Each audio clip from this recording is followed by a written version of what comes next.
What's up, everyone? Welcome back to Down the Stretch. We're here doing a college football recap, week 6. It was a pretty big week in college football. A lot of obviously the big upset that everyone knows about, Alabama A&M, which we'll get to shortly. There was a top 4 matchup between Penn State and Iowa this weekend, and then there's some pretty good ranked games. Ole Miss played Arkansas, and then there's some Big Ten teams in action that looked pretty good this week. Michigan and Ohio State being a couple of them.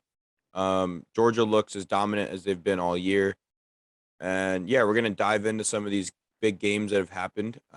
Let's first start with the biggest game, the biggest upset. Alabama and Texas A&M. Alabama lost this game 38-41. It was a last-second field goal by Texas A&M to win the game, if anyone missed it. Yeah, go ahead. Any takeaways, Garv? It's kind of been a long time coming. After Alabama played Florida, you could have seen that, okay, Alabama's kind of beatable this year. You didn't really see that with Georgia. Georgia's kind of just been dominating in and out the whole season. So I think you kind of could see oh, okay, like Bama's kind of slipping up a little bit. They did lose a lot of stars: Najee Harris, Devontae Smith, Mac Jones, and then they lost a lot of people. So that does make sense, but it's kind of uncharacteristic of Bama, who just gets good talent year in year out to have this kind of little slip up. But Yeah, I mean, Alabama, I think this is one of those games where a big team loses, a really good team loses like a big game, and instantly they come out next week and just absolutely kill someone. So I can look up who Alabama plays right now. Let's see. there might have been some type of energy in there. Johnny Football was there in College Station. Yeah, Alabama plays Mississippi State, so Mississippi State's probably going to lose here 20 to 60, and Yeah, they're Alabama will definitely come gonna get back. shit on. Yeah, and they'll probably just come back and kill teams for like the next few weeks. But I think this is a good wake up call for Alabama. Um, I don't think Alabama played that bad. Obviously A&M only turned the ball over one time, and Alabama turned it over twice. So when you lose a turnover battle, typically you don't win games. Um, A&M also, I think, had a kick six. I'm pretty sure, so that definitely Yeah, helps the cause getting touchdowns in your getting touchdowns in with your special teams. But then again, Alabama also had a blocked punt that went for 6, so it kind of balances out. I think these teams played pretty neck and neck, which the biggest concern obviously is Alabama's defense against Texas A&M's offense. Zach Calzada hasn't looked good all year, and he went 21 of 31 for 285, 9.2 yards per completion, and he had a 90 quarterback rating. And A&M couldn't run the ball. They averaged about, what is that? It's like 3.5 yards a carry, which isn't very good for the game. But to see Alabama's pass defense just get torn apart like that with quality players like Josh Jobe in the secondary, that's probably the biggest concern. But Alabama moved to 5 in the AP poll, but I'm honestly not too worried about Alabama. I don't know about you, but I'm really not that I'm worried. not really that worried about them either. I would just say it's kind of like after Florida, it's like a lot of teams know how to a little bit prepare a little bit more. They knew how to attack their defense because they do have a little bit of a few holes in it. If I know one thing for sure, Saban is not happy. Oh That's yeah, the no note. way. Yeah. Well, who's the Notre Dame coach? Is it Brian Kelly? Brian Kelly, yeah, with an all-time Yeah, quote. yeah. The all-time quote: "Execute." I'm in favor of execution. Nick Saban definitely executed a few people at practice today. So Oh yeah, no, Nick Saban. Well, that's one of those things that would be so cool. Like Nick Saban in the halftime yesterday, down 14, just to be on the fly on the wall, just to be a fly on the wall for Nick Saban during halftime would be pretty crazy to watch. Um, yeah, so that was a big upset. I don't know. I think both of us can yeah, agree Alabama's probably still going to make the college football playoff, and I that think it wouldn't was surprise either of us. yeah, I think it was the first win by Saban assistant, uh, against Saban, That which is, is yeah, he's pretty 24 crazy. and 1 now. That's a stat, yeah. Um, yeah, so moving on to the other big game, or I guess the biggest game of the weekend, 3 versus 4, Penn State, Okay, Iowa. S- I watched this game live. A lot of heartbreak. I'll just give everyone a quick recap. Penn State was up 17-3 with starting quarterback Sean Clifford. Obviously, Penn State didn't look fantastic before he was out. 2 picks, 2 touchdowns, but they were up 17-3 with their starting quarterback. Sean Clifford was knocked out of this game, yet to be announced by James Franklin. He's not a big proponent of talking to the media about injuries. So this is something that we will only ever hear about if it's really serious. Otherwise, he'll just say Sean Clifford undisclosed week to week. That's usually how Penn State handles it. But Clifford was knocked out of this game, I think in the early second quarter, I'm pretty sure. And Yeah, they had like a disguised blitz. I was actually rewatching some clips today, and they just had like a delayed blitz, then free rush right to Clifford, hit him right in the ribs. Did yeah, I not look mean, good. Penn State didn't really stand much of a chance, honestly, after Sean Clifford went down. I remember tweeting this out, but Penn State had a really good Sean Clifford offense prepared. They had a really bad Taquan Roberson offense prepared. And I'm not going to rip on Taquan Roberson too much. Obviously, he didn't play well. It doesn't take anybody that really knows football to see that. But I think it falls on the coaching staff and it falls on the coaching staff to not have something prepared, some type of offense that Roberson can run just in case, because it doesn't make sense to just have a guy look like that. Like, as James Franklin Yeah, getting all this credit for bringing all these good recruiting classes in, he should take a ton of heat this week for not having a guy that looks ready to play quarterback at college football. We're not saying he has to be Sean Clifford, and it makes you appreciate Sean Clifford after a seeing lot. what Roberson did, but you need, as a coaching staff, he has to be prepared in some capacity. The playbook could shrink, but you got to have some plays that'll get yards. And the false starts and everything, I mean, I get that's not the same cadence, and quarterback cadence is a little difficult for an offensive line. But if you're watching that game, and we both watched it, the offensive line's body language throughout that game, as the false start penalties are happening, it's just bad. And it's like, you have a young quarterback. It's his first game. He's in Kennick City. It's a 3 versus 4 on the road. It's as big of a game as you can get for your first real Yeah, action. And you just would hope that the guys around him, like the offensive line and the coaching staff, could pick him up. And they put Roberson on an island and they said, find your way back to shore. And he couldn't. And I don't necessarily give him as much blame as I did at first. yeah. I think this is like it all obviously just boils down to coaching. At one point I literally saw like after like 3 or 4 consecutive false starts, like the O line was just like turning on each other. You never want to see that as a football coach or a fan or anything if you support a team. Because like if we can't even snap the ball, then what the hell are we even fucking doing? Like you can't do anything in the whole game, and it just like it made me so upset to see like I like at one point I was literally like we should just pull number 70 because like he wasn't even being able, like he just kept jumping the ball every single time, and like I don't know how you can like Yeah, I mean, it's tough. I mean, Penn State's coaching staff and Mike Yurcich looked bad this week, but if you're Taquan Roberson, some of these throws, like late in the game, like I get it's a big spot, but you have to. Some of these throws are pretty routine throws. The one to Jahan Dotson that he missed over the top, that keeps a drive going. The one on kind of hard to fourth miss down, that too, especially because Dotson has like a yeah, he can probably get like a up there. 40 inch vertical. Yeah, he can get up there. He can make a play for you. You just got to put it in his vicinity. Yeah, The one to Noah Kane where he throws it in the flat at the. This is our last drive.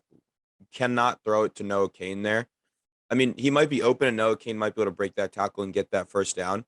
But if it's 4th and 3, I'm going to my best player, and he might be blanketed, but we're going to live and die by our best player. And if you actually watch that playback, Jahan Dotson runs a little 5 yard slant that runs right free over the middle of the field. No one there, and he doesn't even look his way. I don't. That's the thing. Just little things like that as a coaching staff. How do you not tell your best?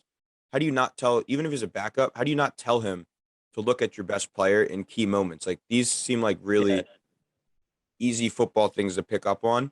And maybe the play call was to just dump it out in the flat. And obviously hasn't seen a lot of defenses to like go and check the player, kill the play, and find, like, get them into a new play. But it's one of those yeah, things where it just turns into like it's like a backyard football thing. It's like, let me get my best player the ball if we really need a play. And I just don't know yeah. why Especially that. going against Yeah, like a tough system like Iowa. Um, yeah, I don't know. Like it just seemed like they were just running like they didn't play to Roberson's strengths either. Like run some zone reads maybe. Just let him use his legs. He was able to pick sure. up some yards using his legs. Like I don't know, just terrible execution all around after Cliff left. Defense, I'm astounded you guys like Brisker, all of you guys, Joey Porter. to recast your fields. All you guys did great. Brendan Smith did pretty good. I'm honestly upset at how Iowa fans reacted when our guys would go down. Like they're acting as if cramps and stuff don't exist. That kind of pissed me off as a Penn State fan because you can't boo someone who's on the ground. I feel like that's one of the most classless things that's like in sports. Yeah, I thought the defense did pretty good. The pick by Brisker after the tip was pretty exciting to see, even though it was pretty early in the game. Um, It's just can't ask much from them if they just get a short field every single time. They're bound to score. yeah. I mean, it's just difficult as a defensive player where you are playing such good defense, and they were I think only gave up like 6 points going into halftime or something like that, but Yeah, might not be six, but they were up at least two possessions going into halftime, and and I think it was 17-10 after like the one the pylon thing where he hit the pylon with his oh, hand okay, okay, instead of yeah, the but ball.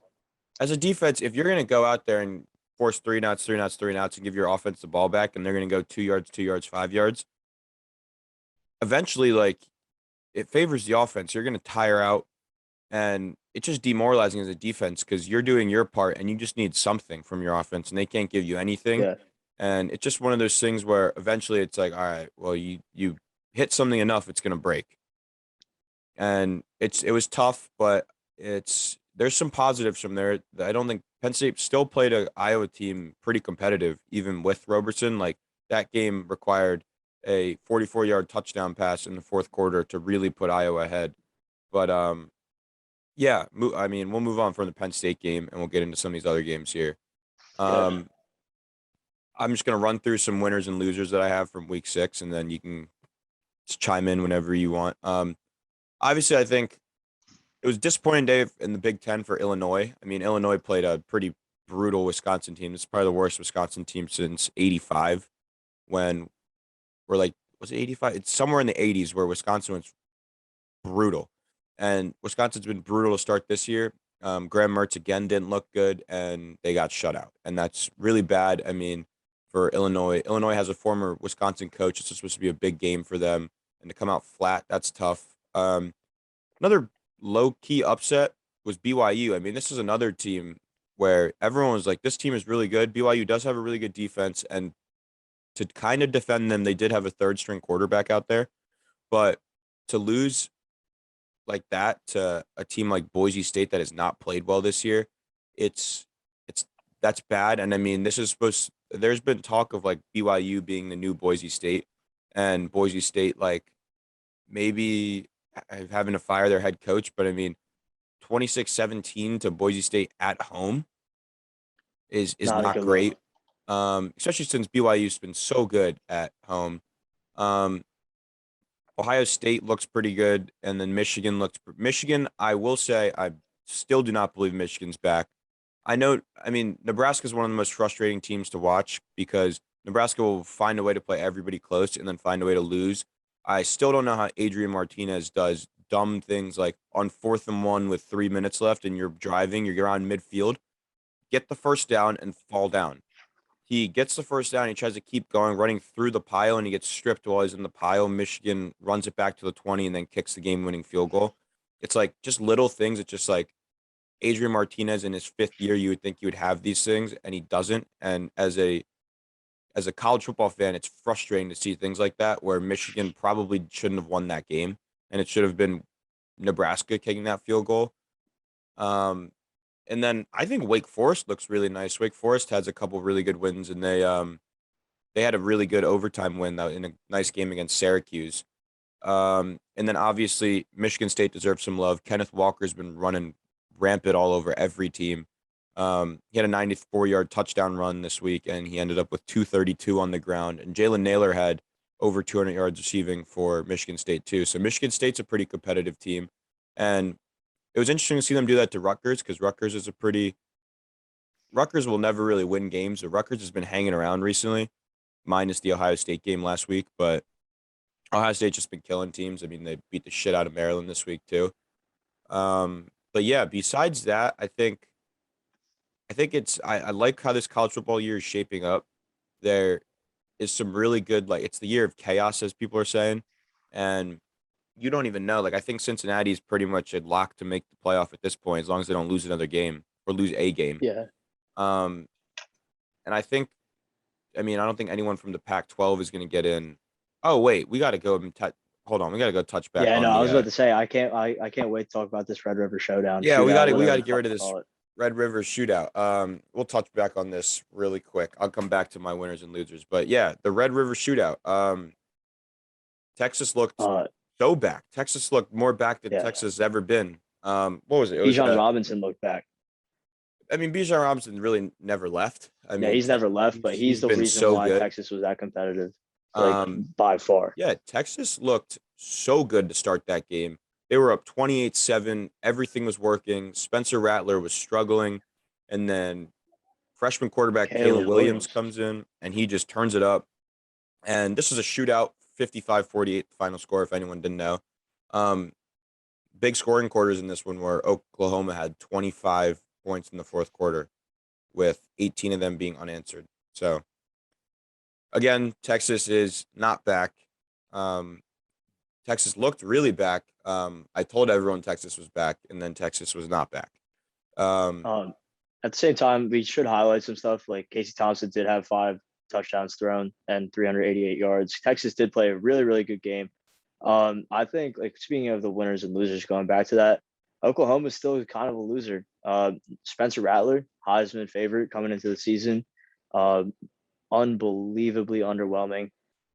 Just really, really disappointing. He basically took himself out of like anywhere close to being a first round draft pick. Um, yeah, I don't know. It's just been very disappointing to see Spencer Rattler this season.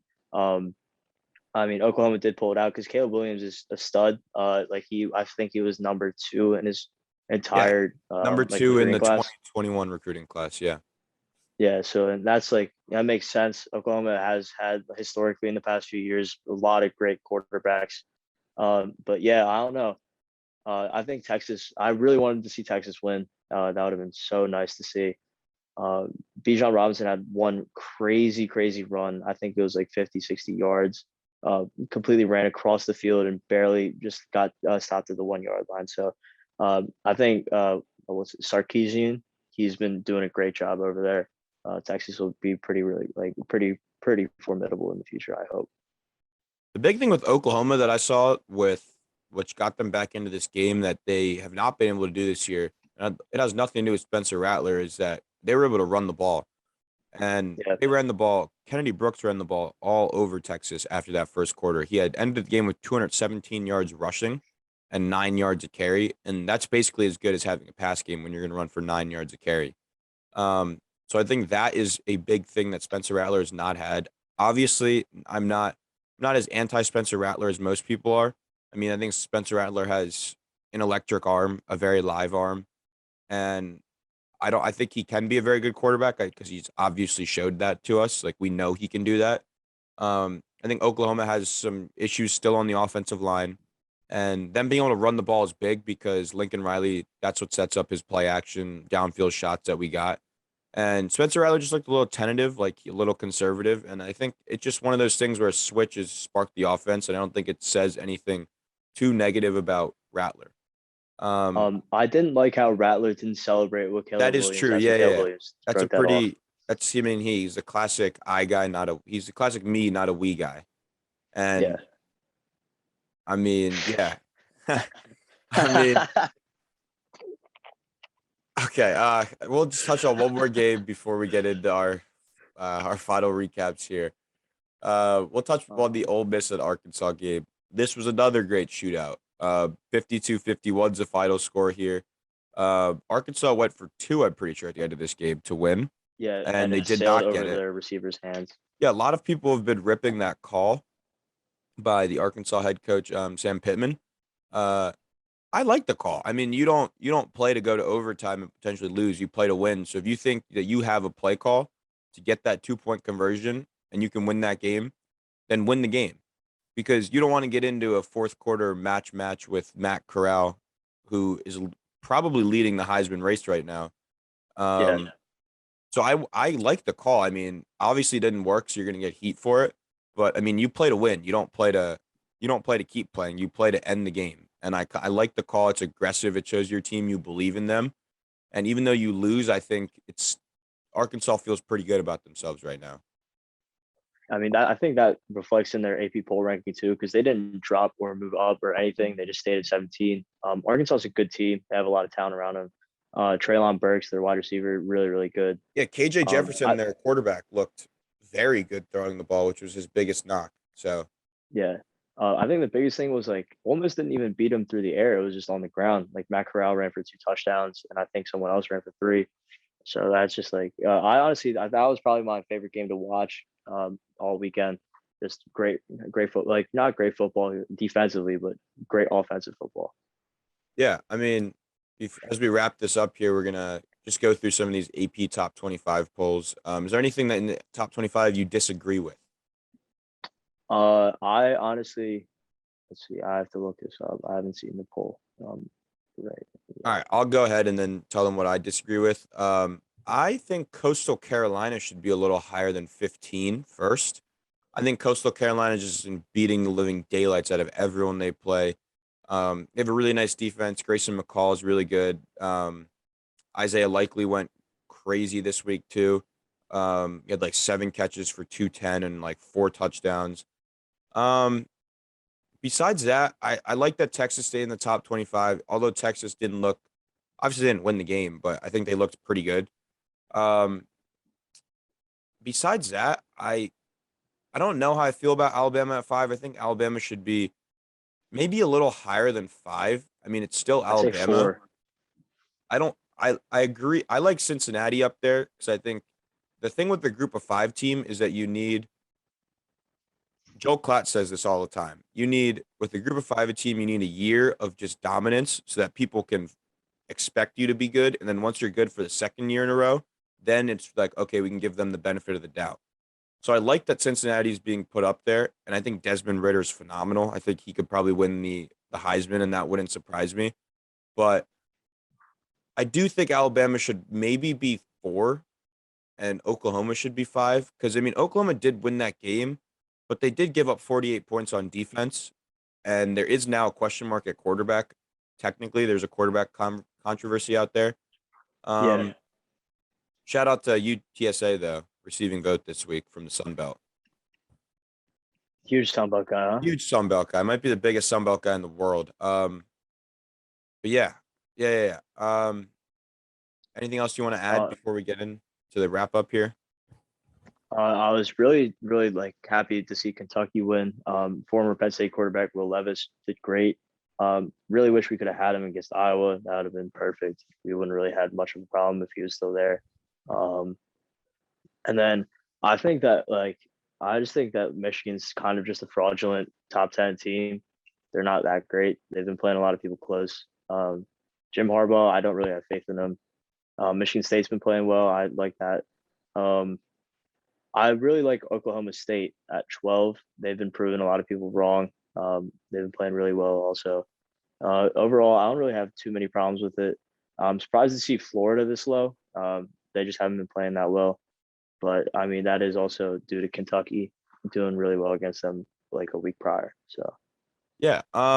Yeah, as we wrap this up, I think there's some important things to note going into week 7. There is now 5 Big Ten teams in the top 10 for the AP poll. 4 of them being in the East. The Big Ten East, my bad, is gonna be an yeah. absolute bloodbath to end the year. Just teams knocking each other off, and whoever comes out of the East with maybe 1 or 2 losses is probably a favorite to win the Big Ten championship just because of all the competition they've played. Iowa Yeah. should theoretically have an easy road to the Big Ten championship. And then there's the I think they do Pac-12. pay. I think they played Nebraska away their last game of the season. So that could, I mean, I don't know. Could be Maybe close. Yeah, I mean Nebraska has been Nebraska playing plays people people close. close. Yeah, and then we'll touch on the other big conferences real quick. The SEC, obviously Georgia and Alabama. It's a two-show Yeah. race down there. Kentucky's a cute story, and I mean Florida will be competitive, but no one's gonna beat them. When it comes like playoff time, and then the Big 12, Oklahoma's technically still the only team that has a chance to make the playoff, I think, and then Cincinnati in the Group 5. We already touched on them. I wish Coastal could sneak up there. I don't know if Coastal has enough good quality teams left. And then the Pac-12, no one gives a shit. Pac-12 sucks. Yeah. Yeah. They really do suck. All right, yeah. So week 7, we I mean, it's going to be really fun. You'll hear from us on Thursday with our college football betting picks. So yeah, thank you guys so much for watching down the stretch. This has been the Week 6 college football recap. Be sure to come back and watch our college football betting picks later this week, even if you don't gamble, because we do preview a lot of the games and some important stats for some of the big games. So yeah, thank you guys so much for watching, and we will see you later.